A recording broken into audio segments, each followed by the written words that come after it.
Admiral Lee Dongwu stood on the observation deck of the rescue ship, watching the burning remains of New Sol colony drift through space like dying stars. The smell of smoke and melted metal filled the air, even through the ship's filters. His hands shook as he gripped the metal railing, trying to process what he was seeing. 24 hours ago, New Sol had been home to 2 million humans. Families lived in the tall silver towers that reached toward the purple sky. Children played in the floating gardens that circled the main city. The markets were full of laughter and the sounds of 100 different languages as humans from Earth mixed with those born among the stars. Now there was nothing but twisted metal and silence. "Sir, we're getting reports from the other colonies," said Captain Kim Tae-ho, his young face pale with shock. He held a communication tablet with shaking hands. "Kepler Station is gone. The Luna Defense Fleet was destroyed. New Busan, Port Sejong, all of them." Lee closed his eyes and tried to steady his breathing. He had served in the Earth Defense Force for 30 years. He had fought pirates, defended mining stations, and kept the peace in dozens of systems. But nothing had prepared him for this. The attack had come without warning. 3 alien species working together like they had planned. This for years.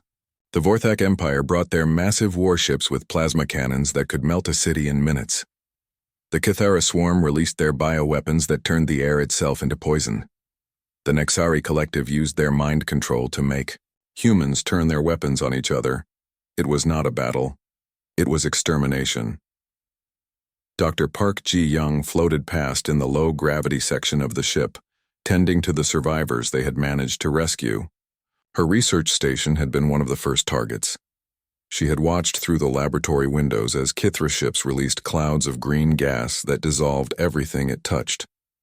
Her entire team of xenobiologists had died in seconds, their bodies turning to liquid before her eyes.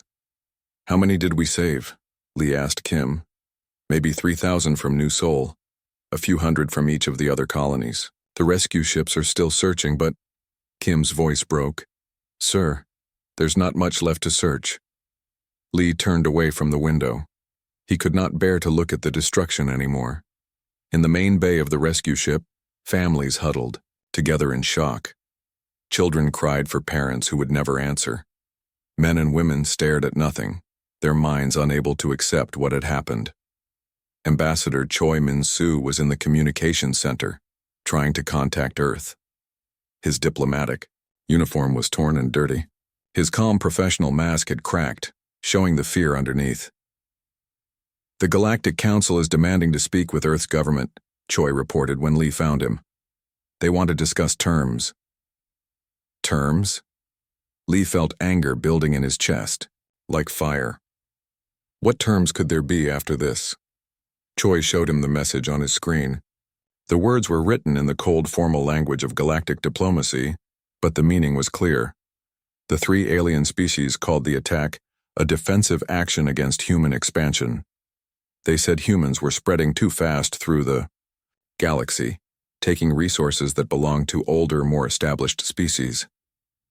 The message continued with what they called an offer of peace. Humans could survive if they accepted their place as a junior species under Council rule. No more new colonies. No more independent exploration. Earth would provide resources and labor to the Council, and in return they would be allowed to live. 12 million dead, Lee said quietly. 12 million human beings murdered, and they call it defensive. In the medical bay, Dr. Park worked on a young girl who had been caught in one of the bioweapon attacks. The child's skin was covered in burns that would never fully heal. Her parents had died protecting her, throwing their own bodies over hers when the poison clouds came down. "Will she live?" Lee asked. "Her body will survive," Dr. Park replied, not looking up from her work. "But she will carry these scars forever. They all will." The rescue operation continued for days. Every ship Earth could send came to help, but there was little they could do except collect the dead and comfort the survivors. The alien fleets had done their work well. They had not just destroyed the colonies, they had made sure nothing useful remained. Captain Kim brought reports from the other rescue teams. The Luna Defense Fleet had been humanity's pride. 12 of the most advanced ships ever built. They had lasted exactly 4 minutes against the combined alien forces. The wreckage was spread across 3 star systems. They studied us, Kim realized as he read through the tactical reports. Every weapon we used, every defense we had. They knew exactly how to counter everything. Lee nodded grimly. The attack had been too precise, too coordinated. The 3 alien species had been watching humanity for years, learning their weaknesses, planning this moment.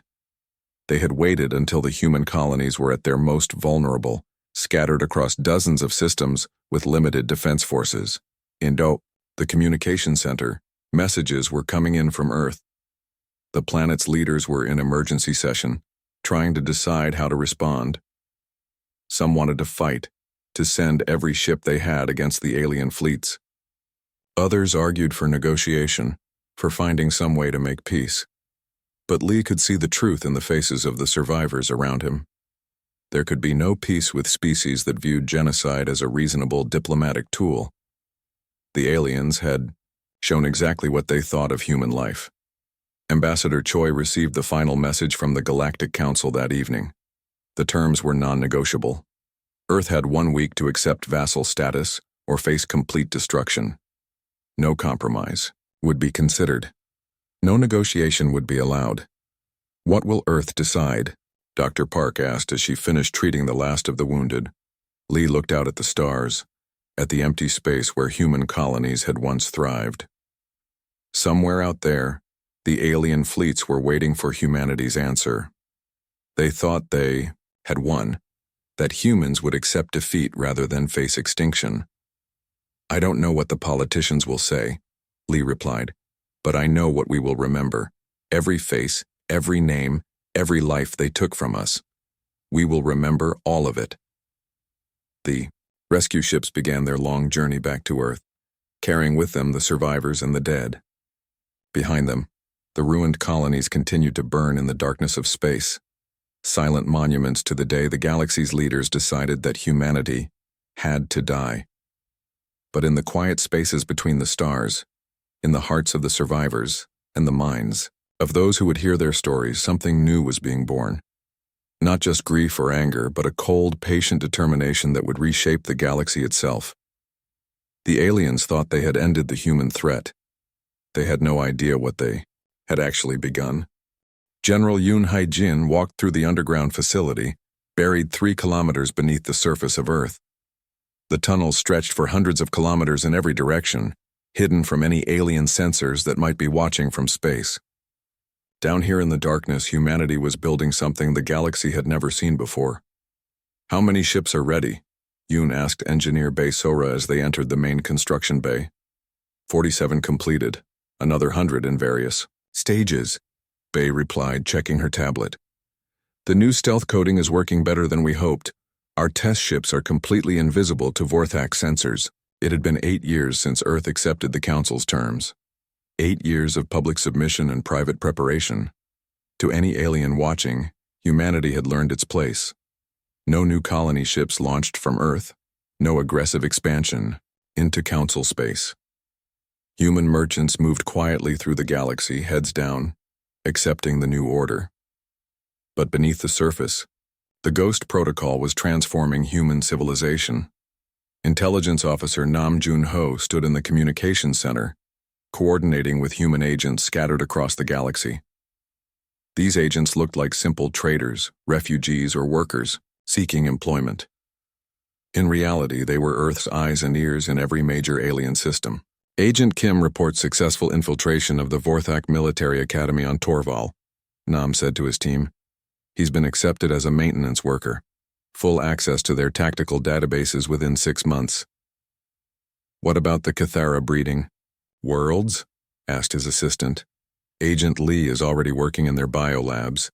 The Kithara think she's just another human studying their superior science. They have no idea she's mapping their genetic weaknesses. The aliens had made a crucial mistake. They saw humans as broken, defeated, eager to serve their new masters. Human traders were welcomed because they worked cheaply and asked few questions. Human researchers were accepted because they seemed genuinely impressed by alien technology. Human workers were hired because they were reliable and obedient. None of the council species realized that every human in their space was gathering intelligence. Dr. Ro Kyung-mi worked in the weapon development labs, deep in the Earth facility. On her screens were detailed biological scans of all 3 council species, provided by the undercover agents.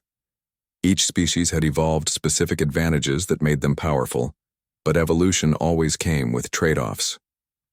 The Vorthak depend completely on their energy shields, she explained to General Yoon during his weekly briefing. Take away their shield technology and they're actually quite fragile. Their thick armor is mostly for show. And the Cathera? Hive. Mind species are vulnerable to specific neural disruption frequencies.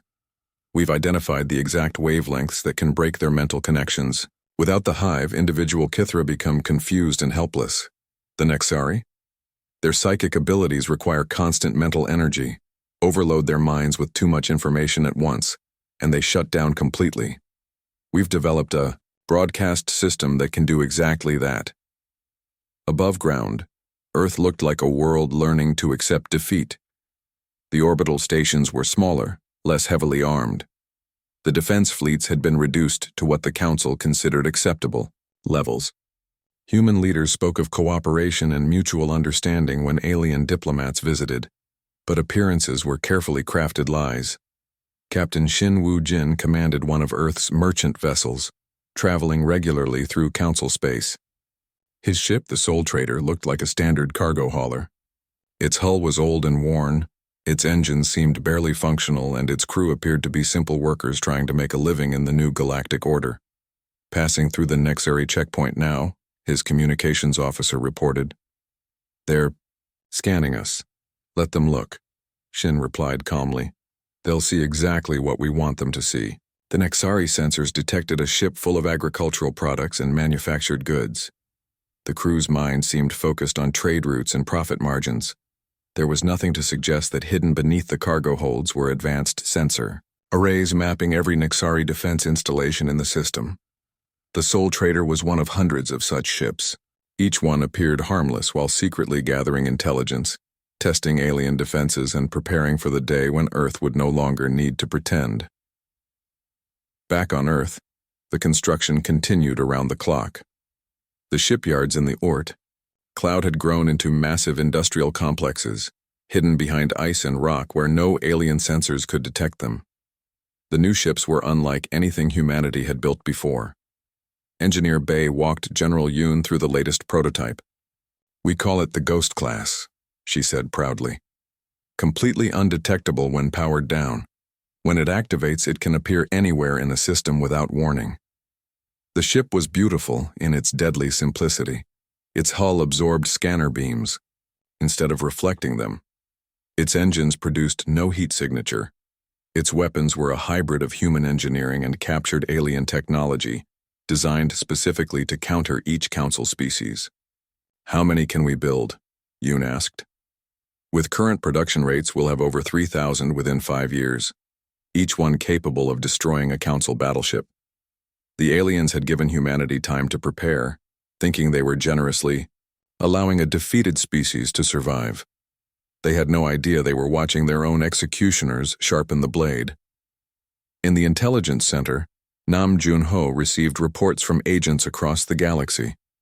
Human refugees had been placed in key positions on dozens of worlds. Human students had access to alien universities and research facilities. Human workers maintained the very systems that kept Council worlds functioning. The Vorthak are planning a major fleet exercise next month, one agent reported. All their main battle groups will be concentrated in the Veltar system. Excellent, Nam replied. Continue monitoring. We'll want detailed positions on every ship. Another agent checked in from Cathera space. The Hive Mothers are concerned about increased rebel activity in the outer colonies. They're pulling defensive forces from the core worlds to handle the problem. Nam smiled. The rebel activity was actually human agents conducting false flag operations designed to make the Cathera weaken their most important defenses. As the years passed, the network grew stronger. Human agents rose through alien organizations, gaining access to military secrets, scientific discoveries, and political intelligence. The Council species trusted their human servants, never suspecting that every piece of information was flowing back to Earth. General Yoon stood in the central command room, watching displays that showed the positions of every major alien fleet, the status of their defenses, and the locations of their most important installations. Earth now knew more about Council military capabilities than the Council knew about itself. "Are we ready?" asked President Han Mi-ran during her monthly security briefing. "Not yet," Yoon replied. "But soon. The Council thinks they're watching, a defeated species slowly rebuilding. They have no idea they're looking at their replacements." The quiet years were almost over. Humanity had learned patience, but they had not forgotten justice. In the hidden shipyards and secret laboratories, in the minds of agents scattered across the galaxy, the reckoning was taking shape. The Council had given humanity 15 years to accept their place in the new order. They would soon discover that humanity had used those years to prepare something entirely different. Councillor Veltar of the Vorthak Empire stood in his command center, staring at a tactical display that showed nothing but red warning lights.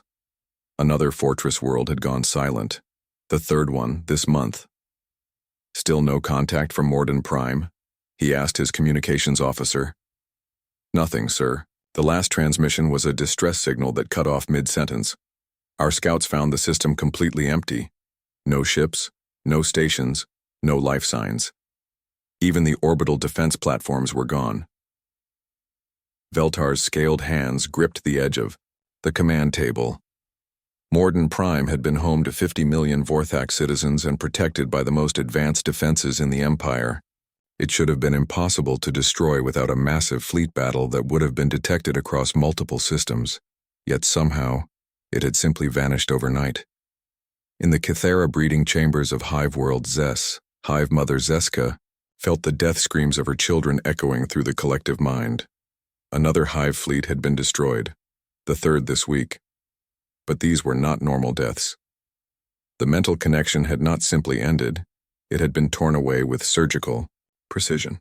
"Show me the last memory fragments," she commanded her warrior daughters.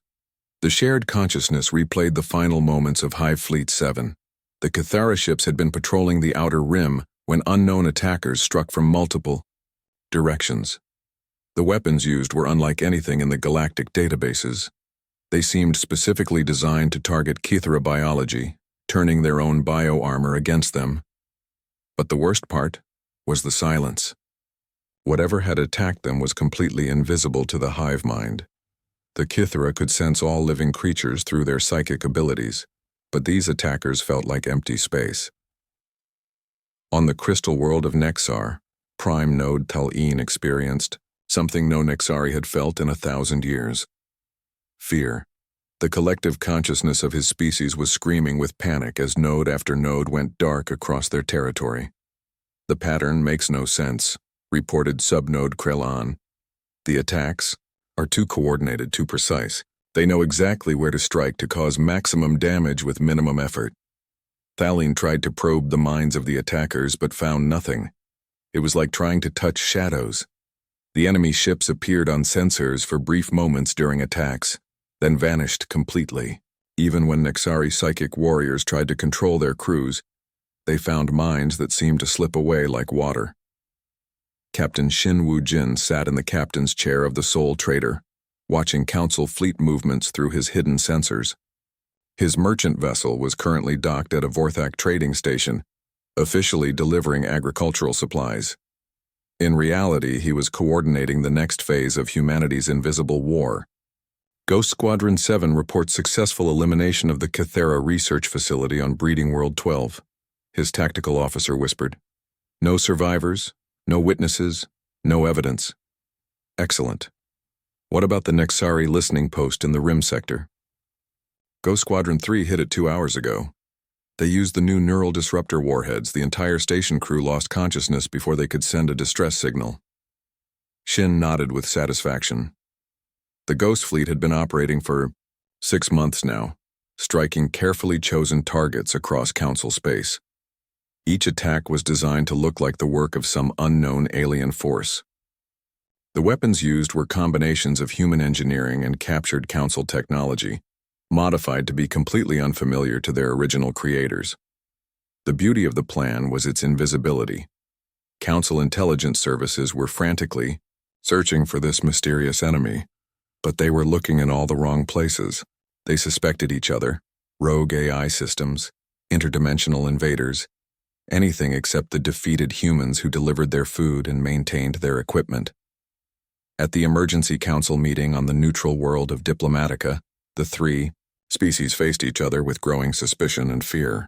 The grand chamber that had once echoed with confident discussions of galactic dominance, now filled with desperate voices calling for action against an enemy they could not find. The attacks follow no logical pattern, reported Vorthak Admiral Korthak. Military targets, civilian colonies, research stations, mining operations. Whoever is doing this seems to know exactly what will hurt us most. Kithara War Mother Vessera clicked her mandibles nervously. Our losses are catastrophic. We have lost contact with 47 hive clusters in the past 3 months. The collective mind is becoming fragmented. Our psychic network is under constant attack, added Nexari Prime Thalween. Someone is broadcasting interference patterns that disrupt our mental connections. Entire node clusters are going silent. The three species had ruled the galaxy together for over 1,000 years. They had crushed dozens of rebellions, eliminated potential rivals, and maintained absolute control over hundreds of systems. Now, for the first time in their history, they were facing an enemy that seemed to understand them better than they understood themselves. What do we know about these attackers? Demanded Veltar. Almost nothing, admitted Council Intelligence. Director Morgan. They use stealth technology beyond anything in our databases. Their weapons are specifically designed to counter our defenses. They strike without warning and vanish without trace. Could it be the humans? Asked one of the younger counselors. The chamber fell silent for a moment, then erupted in dismissive laughter. The humans? Veltar's voice was full of contempt. Those defeated refugees. They can barely maintain their trading ships. Their military was destroyed 15 years ago. Besides, added Hive Mother Zeska, we have humans working throughout our territories. They are useful servants, nothing more. This enemy is clearly far more advanced. Prime Node Thaleen agreed. Our psychic scans of human minds show only thoughts of survival and trade. If they possessed such military capabilities, we would sense their aggressive intentions. None of them considered that human minds might be capable of deception on a level their species had never encountered. The meeting continued for hours, with each species blaming the others for security failures. The Vorthak accused the Kithara of inadequate biological screening. The Kithara blamed the Nexari for poor psychic monitoring. The Nexari claimed Vorthak military intelligence was compromised. Meanwhile, hidden in the asteroid belt of the same system, Ghost Squadron 12 prepared to strike the Council's joint intelligence facility. The station contained the combined databases of all three species, including every piece of information they had gathered about the mysterious attacks. Remember, transmitted Captain O'Day Young to his squadron, make it look like an internal security failure. We want them to suspect each other, not us. The attack lasted exactly 4 minutes. When it was over, the intelligence facility was an expanding cloud of debris, and the Council had lost their only hope of identifying their tormentors. Back on Earth, General Yoon Hai-jin watched the tactical displays with cold satisfaction. Red dots showed the locations of successful strikes across Council space. Each attack had been planned with mathematical precision, designed to maximize psychological impact while maintaining complete deniability. How long before they break? Asked President Hanmiran. Soon, Yoon replied. Their military strength is reduced by 40%. Their intelligence networks are in chaos. Most importantly, they no longer trust each other. When the time comes for the final phase, they will be too weak and divided to resist. The Council species had spent 15 years believing they had broken humanity's spirit. They had no idea that every day of their arrogant complacency had been purchased with human blood, and that the debt was finally coming due. In the darkness between stars, the Ghost Fleet continued its patient work of destruction, preparing the galaxy for a new order that would remember the 12 million dead and ensure their sacrifice was never forgotten. The massive council delegation ships appeared at the edge of Earth's solar system like dark clouds against the stars. 3 enormous vessels, each one representing the military might of species that had once considered humans to be nothing more than useful slaves. President Han Miran stood in the observation deck of Earth's orbital station, watching the alien ships approach. 15 years ago, ships like these had brought death to human colonies.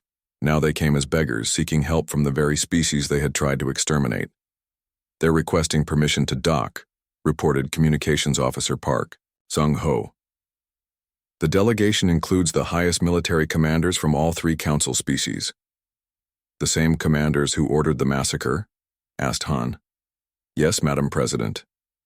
Admiral Korthak commanded the Vorthak fleet that destroyed New Seoul. War Mother Vesra led the Kithara swarm that released bioweapons on Kepler Station. Prime Node Thaleen coordinated the psychic attacks that turned humans against each other on Luna. Han's jaw tightened. These were the beings responsible for 12 million human deaths. Now they came to Earth seeking salvation from their mysterious enemy. Grant them permission to dock, she said finally. Let's hear what they have to say. Fleet Admiral Ko Sung-min waited in the main conference room, wearing the simple blue uniform of Earth's merchant marine. The aliens would see what they expected to see, a defeated species trying to maintain some dignity. They had no idea that Ko commanded the most advanced fleet in galactic history. The council delegation entered the room with all the arrogance they could manage, but Han could see the fear in their eyes. These were beings used to absolute power, now facing extinction at the hands of an enemy they could not identify. Councillor Veltar spoke first, his reptilian voice carrying the authority of someone accustomed to being obeyed. President Han, we come to Earth seeking alliance against a threat to all galactic civilization. How interesting, Han replied calmly. The last time representatives of your species came to Earth, they delivered an ultimatum. Submit or die, I believe, were the terms. Veltar's scales shifted color slightly, a sign of discomfort among his people. That was different. We were establishing order, preventing chaos. This new enemy threatens everything we have built together. Together? Admiral Ko spoke for the first time, his voice carrying just the right amount of bitterness. I don't recall humans being invited to build anything. We were told to provide resources and labor while you decided what was best for the galaxy. Hive Mother. Zeska clicked her mandibles nervously. The Kithara were hive creatures, used to perfect communication between all members of their species. The constant disruption of their mental networks was driving them toward madness. The enemy is destroying our breeding worlds, she said, her voice carrying harmonics of desperation. Billions of my children are dead. The hive mind itself is fragmenting. If this continues, the Kithara will cease to exist as a species. Prime. Node Thaleen struggled to maintain his mental composure. The Nexari were psychic beings who lived in constant mental connection with each other. The neural attacks were like having their souls torn apart. Our collective consciousness is under constant assault, he said, his crystalline voice cracking with strain. Someone is broadcasting interference patterns that our shields cannot stop. Entire node clusters are losing cohesion. We are dying by degrees. Han listened to their pleas with the same expression she might use when discussing trade agreements. Inside, she felt the cold satisfaction of justice being served, but her face showed nothing. And you believe Earth can help you with this problem? She asked. Your species has always been resourceful, Veltar said, trying to sound diplomatic. Perhaps your scientists could analyze the enemy weapons, find some weakness we have missed. Or, your merchants might have seen something in their travels, added Zeska. The enemy strikes from the outer rim territories where your people trade. Han turned to Ambassador Choi Min-soo, who had been silent throughout the meeting. Choi had spent 15 years playing the role of a defeated diplomat, accepting insults and humiliation while secretly coordinating humanity's greatest deception. Ambassador, what do you think? Han asked. Should we help the species that massacred our colonies? Choi smiled. And for the first time in 15 years, it was not the smile of a defeated man trying to please his masters. It was the smile of someone who had waited very patiently for this moment. That's an interesting question, Madam President, he said. Let me ask our guests something first. What makes you think this mysterious enemy will stop with your species? What do you mean? Demanded Veltar. Well, you've described an enemy with superior technology, perfect intelligence about your weaknesses, and the ability to strike anywhere without warning. What happens when they finish destroying the Council? Don't you think they'll come for Earth next? The alien delegates looked at each other nervously. This was exactly the argument they had planned to use to convince Earth to help them. That is precisely why we must work together, Veltar said. United, we might find a way to defeat this threat. Divided, we will all fall. United, Han repeated the word thoughtfully. Like we were united when your fleets burned our colonies. Like we were united when your weapons killed 12 million humans. That was necessary to prevent galactic chaos, Veltar insisted, but his voice lacked conviction. Chaos, Admiral, Ko said quietly. Is that what you call children playing in floating gardens? Is that what you call families trying to build new lives among the stars? The room fell silent. The alien delegates had come expecting to find a broken species grateful for any chance at survival. Instead, they found humans who remembered everything and forgave nothing. Ambassador Choi stood up slowly, his diplomatic mask finally falling away completely. For 15 years he had bowed and scraped before these beings, accepting their condescension and cruelty. Now his true face showed, and it was the face of someone who had been planning this moment for a very long time. Let me tell you what we know about your mysterious enemy, he said, walking to the wall display. They use stealth technology that makes them invisible to your sensors. They have weapons specifically designed to counter each of your species' advantages. They know exactly where to strike to cause maximum damage. The display activated, showing tactical analyses of every attack on Council territory over the past months. The precision was mathematical, the intelligence gathering was perfect, and the execution was flawless. They know your patrol routes, your defense schedules, your communication protocols. They understand your biology, your psychology, your weaknesses better than you understand them yourselves, Choi continued. How could you know all this? Zeska demanded. Choi smiled again, and this time there was something terrifying in that expression. Because we've been watching our handiwork. The words hung in the air like a death sentence. The alien delegates stared at him in disbelief, their minds struggling to process what they had just heard. Impossible, Veltar whispered. The humans lack the technology, the military capability. Do we? Admiral Ko asked, and suddenly his simple uniform seemed less like the clothes of a defeated officer and more like the practical garb of someone who had more important things to do than impress aliens with fancy decorations. Outside the station window's space began to shimmer. One by one, ships materialized out of nothingness. Hundreds of them, then thousands, each one sleek and deadly and completely invisible until they chose to be seen. The ghost fleet had come home, and with it came the reckoning that 15 years of patience had purchased with human blood.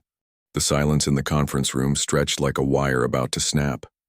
Counselor Veltar stared at the human fleet materializing outside the windows, his reptilian brain struggling to accept what his eyes were seeing. Thousands of ships where, moments before, there had been empty space. This is impossible, he whispered. We monitored your shipyards, we counted your vessels. You have maybe 100 ships total. War Marshal An Jae-sung entered the conference room, wearing the black uniform of Earth's true military. Behind him walked Dr. Lim Hyo-jin, carrying a case that made the alien delegates step back instinctively. You monitored what we wanted you to see, An said calmly. Our real shipyards have been operating in the Oort cloud for 15 years. Every merchant vessel that passed through your territory was actually gathering intelligence and testing your defenses. Hive Mother Zessica's compound eyes tracked frantically between the humans and the fleet outside. The bioweapons that destroyed our breeding worlds. How did you develop them so quickly? Dr. Lim opened her case, revealing vials of various colored liquids. We didn't develop them quickly. We spent 15 years studying samples provided by our agents working in your laboratories. Every Cathara who hired human assistance was unknowingly giving us access to your genetic codes. She held up a green vial. This one dissolves Kythera chitin in exactly the same way your weapons dissolved human flesh on Kepler Station. Poetic justice, wouldn't you say? Prime Node. Thaleen tried to probe the minds around him, desperate to understand how the humans had hidden their true intentions. But every time he reached out with his psychic abilities, he found walls of mental static. That hurt to touch. The neural disruptors, he gasped. You've been broadcasting them this entire time. Not broadcasting, corrected Captain O'Day Young as he joined the group. Every human in council space carries a small device that generates psychic interference. You've been trying to read the minds of people wearing personal shields for 15 years. President Han stood and walked to the window, looking out at the vast fleet that represented humanity's answer to genocide. Each ship was a testament to human patience, ingenuity, and the dangerous mistake of leaving any survivors when you try to exterminate a species. 15 years ago you gave Earth a choice, she said without turning around. Submit to your rule or face complete extinction. Today we're offering you the same choice. You cannot be serious, Veltar snarled, some of his old arrogance returning. We are the Council. We have ruled this galaxy for 1,000 years. And now your rule is over, Admiral Ko said simply. Our agents have already taken control of your key military installations. Your defense networks are offline. Your communication systems are compromised. What you see here is not an invasion fleet. It's a demonstration. On the tactical display, red dots appeared across council space. Each dot represented a human agent activating sleeper protocols that had been in place for years. Military commanders who had seemed loyal to the council revealed their true allegiance. Scientists in research facilities began uploading their complete databases to Earth. Even the servants in government buildings were suddenly much more than they appeared. Hive Mother Zeska felt the death screams of her species echoing through what remained of the collective consciousness. Not physical death this time, but the death of hope. The Kythera had been so proud of their hive mind, never realizing that humans had been studying it, mapping it, and learning exactly how to break it. The breeding worlds you thought we destroyed, Dr. Lim continued, are still intact. We simply severed their connections to the hive network. Your children are alive, but they can no longer hear your voice. They will learn to think as individuals, free from the collective that made them into weapons. That's not destruction, Zessica whispered. That's worse. You're taking away what makes us who we are. Like you took away what made us who we were, President Han replied, finally turning from the window. You tried to turn humanity into a slave species. Now you'll learn what it feels like to have your nature changed by force. Prime Node Thaleen struggled to maintain his mental coherence as the neural static grew stronger. The other nodes he had been connected to for centuries were fading one by one. Soon he would be alone in his own mind, for the first time since birth. The psychic network was our greatest achievement, he pleaded. Without it, we are nothing. Then you'll learn to be something new, Admiral Ko said. Just like the human children who watched their parents die had to learn to be something new. War Marshal An activated a holographic display that showed the current status of Council territory. Red zones indicated areas under human control. Yellow zones showed systems where human agents were still taking positions. Green zones represented the few areas where Council forces still maintained some authority. There were very few green zones left. Your military strength has been reduced by 80%, An reported. Your intelligence networks are completely compromised. Your political leadership is either dead or under our control. You have perhaps 6 hours before total collapse. What do you want from us? Veltar demanded. The same thing you wanted from us, President Han replied. Complete surrender. Your species will survive, but under human oversight. Your children will learn human values of cooperation instead of domination. Your worlds will serve the greater good instead of your own selfish interests. Captain O stepped forward, his face showing the same cold patience that had characterized humanity's 15-year plan. You made one crucial mistake when you attacked our colonies. You left survivors. Those survivors remembered everything, and they taught their children to remember too. He gestured to the wall display, which now showed images from the memorial. On Earth, 12 million names carved in black stone, each one representing a life cut short by council arrogance. Every human agent who infiltrated your territory carried those names with them. O continued. Every scientist who developed weapons to use against you was thinking of those faces. Every ghost ship captain who struck your installations was honoring those deaths. Ambassador Choi walked over to stand beside the alien delegates, no longer the subservient diplomat they had grown accustomed to humiliating. For 15 years you believed you had broken our spirit. You celebrated our defeat. You used our people as slaves and thought we were grateful for the chance to serve. But humans have something your species never developed, he added. We can wait. We can plan. We can remember. And we never, ever forgive genocide. The tactical display updated again, showing the final phase of the operation beginning. Across council space, human agents were broadcasting the same message to every world, every station, every ship. The age of council rule was over. The age of human leadership had begun. Admiral Lee Dong-woo entered the conference room, older now, but carrying himself with the quiet dignity of someone who had seen the worst of the galaxy and chosen to build something better. He looked at the alien delegates with eyes that had watched New Soul burn. You asked what we want, he said quietly. We want to make sure that no species ever again faces what humanity faced 15 years ago. We want a galaxy where children can play in floating gardens without fear of plasma cannons. We want peace, but a peace built on justice, not fear.